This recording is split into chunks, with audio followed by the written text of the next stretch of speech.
If you have ever wanted to or tried to paint flowers but you have struggled to match the color of your paints to the color of the flower, this video is for you. Welcome to the greater Yellowstone ecosystem, and although you might not be able to see it, spring is starting to emerge and we are about to go on a hunt for some of the earliest blooming wildflowers. And when we find those wildflowers, I am going to walk you through the process that I go through to match the color of paints to the color of the flowers.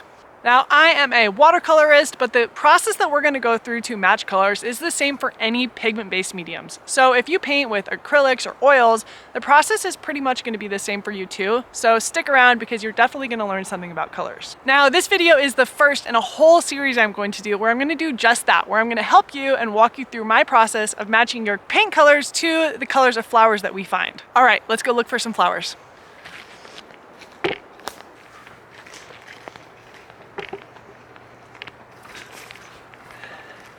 They're just starting to pop out, so you can't really see them. You have to get down close to the ground and really look for them, but they are out there.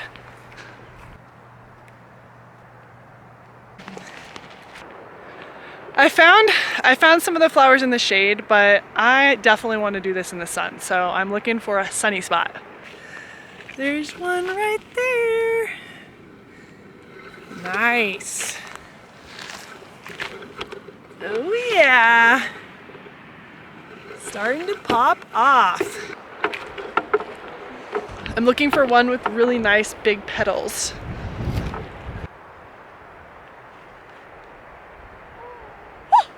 I found 2 flowers!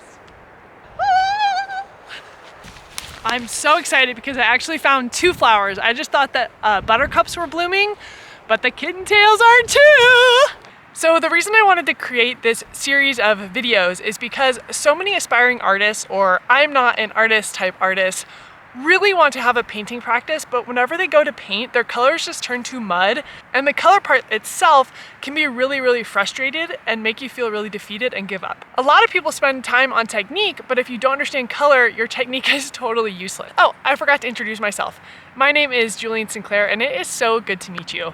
I am an artist, an award-winning muralist, and a landscape watercolorist. My passion and goal is to help more people pick up the paintbrush and finally get to painting more and painting better so they can feel like that real artist we both know they have deep down inside. That's probably you and why you're here too. I love helping people get closer to that vision and version of their artist aspirational self. And in my studio, that starts with helping you understand color. You see, years ago, I was a struggling artist and I painted and tried to get my work out there and tried to get people to engage with it and appreciate it. And it wasn't until I understood, started studying color and started understanding color and started applying the principles of color and color mixing to my own art that my practice totally exploded. I started gaining an audience and a following. I started getting my paintings into galleries, and it just totally transformed my life. So I know how understanding color helped me, and I know it can help you too. And in this series, I'm just gonna be focusing on the color of the flowers. Again, a lot of people work on technique and learn the techniques of painting flowers, but it's totally useless if you don't understand the color. Once you understand the color, the technique is so easy. So we're just gonna focus on color in this series. And without further ado, let's get going. So thanks to my handy dandy botany in a daybook and also an app I have on my phone, I know that this is a sagebrush buttercup. Sometimes you'll see buttercups that are taller, but this is a sagebrush one. As you can see, we are in the sagebrush. And then this is a kittentail. So I'm really excited because I knew that the buttercups were blooming. I saw them. Obviously the yellow really pops out and you can see them. And these ones blend in a little bit more because it has a darker value. So we're gonna match both of these colors. Let's go. Okay, so in order to paint this, I have my journal. I filled up, I have this little water bottle that I have with water. I have my paintbrush. This flower, this buttercup, you can see that it is a yellow. We have to start with the big picture colors first. And so this is a yellow, and more specifically,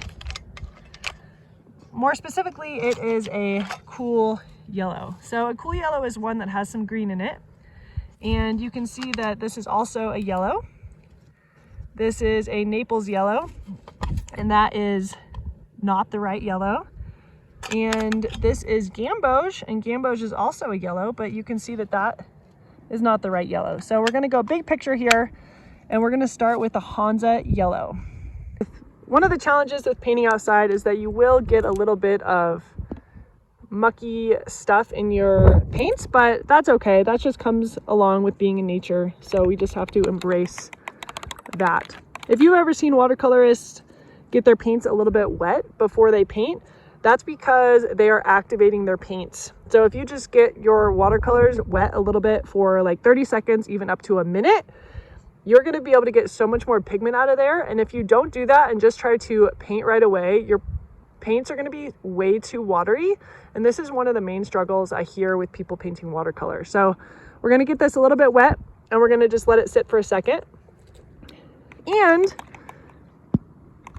because there's some green in this yellow, even more so than just is in this color right here, we're going to get our blues out so we can mix our own green. So I have a warm and a cool blue right here, cerulean and ultramarine. The cerulean is going to help me make a vivid green, and then the ultramarine is going to help me dull it down a little bit, because you can see that this is a pretty vibrant green, but it's not the most vibrant green. So we're going to let these sit for a second, try to not get any dust in them. And this is my swatch color journal. I don't have any paintings in here, just swatches. So I have a little space right here that is good for the colors, and that is where we're going to paint this. Unfortunately, the sagebrush is a little bit casting some shadows, so I'm going to paint down here and then I'll bring it up to show you. Got some dirt on my brush. The challenges of painting outside. Totally worth it. All right, so we're going to get our paints. You can see that this yellow now is super activated, and I can get so much pigment out of there. And you can see that that color is almost the same yellow. Can you see that? However, this flower has a little bit more green in it, so we're going to go and mix up some green.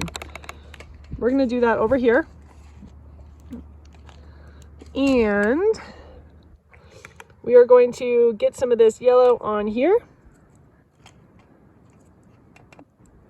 Again, this is a Hansa yellow, a super cool yellow. I love how vibrant and vivid it is.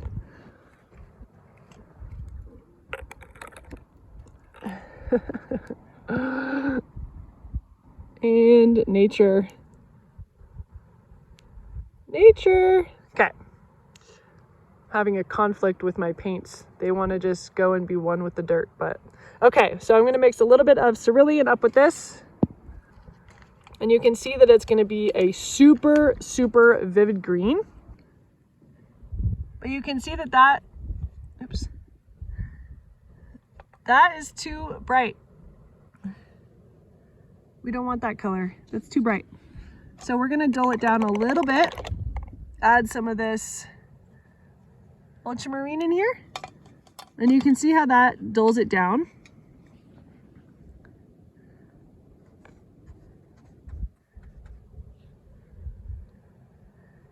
A little bit more. And there we go. And you can see that if you were to blend these colors together towards the center of the flower and work your way out, you would have a really excellent match. Check that out.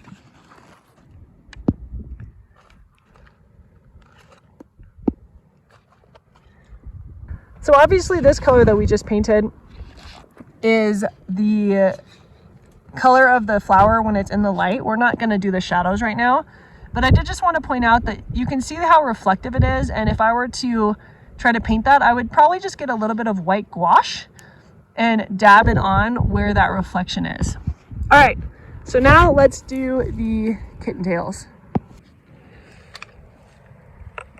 Okay, so in order to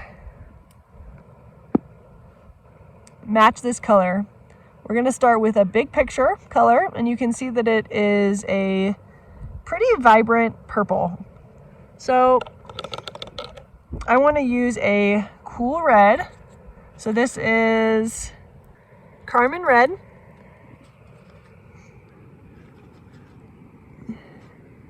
And then we are gonna go in with our ultramarine blue, our warm blue, and we're going to mix that up.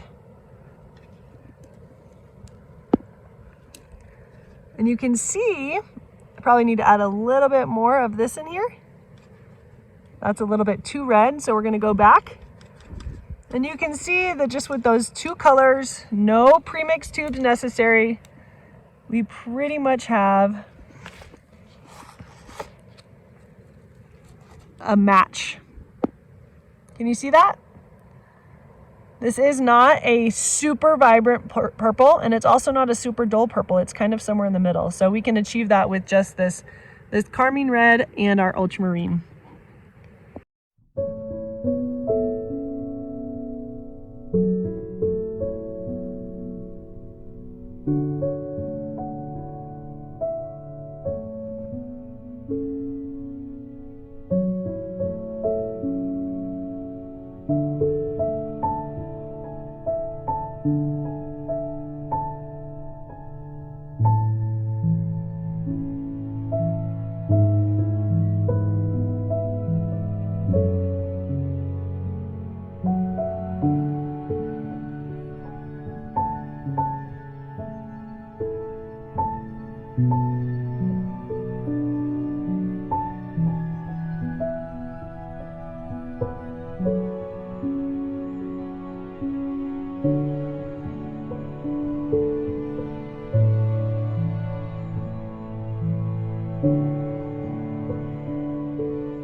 Oops.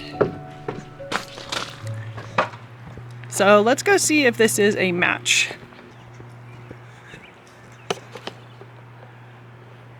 Beautiful day. So unfortunately for us, it actually snowed after I took that initial video, and then it rained. So the color is a little thin. It looks like it's on its way out, unfortunately. It's one of the beautiful things about wildflowers is they force you to be present. So you can see though, even in its sad state of heading out, it didn't get much pollination in. You can see that that color is much more of a match. That's the one that we just did than this one. Actually, it might have been that one that we did. That one's a little bit too vibrant, too fluorescent-y, and that is a perfect color match. One of the things that you have to understand is that color mixing and matching is totally iterative. So as long as you understand the principles behind it, you'll be able to match any color you want, probably with the colors you already have. So don't just add some random color. Don't go out and get a pre-mixed tube. You need to learn the principles, and then you can match anything you want, like I said. So more on this in the end, but I wanted to come out here and show you that now with a little bit of iteration, it is a perfect match now. So the other day I heard this super cool thing. While we're out here painting flowers, I heard this really beautiful thing the other day.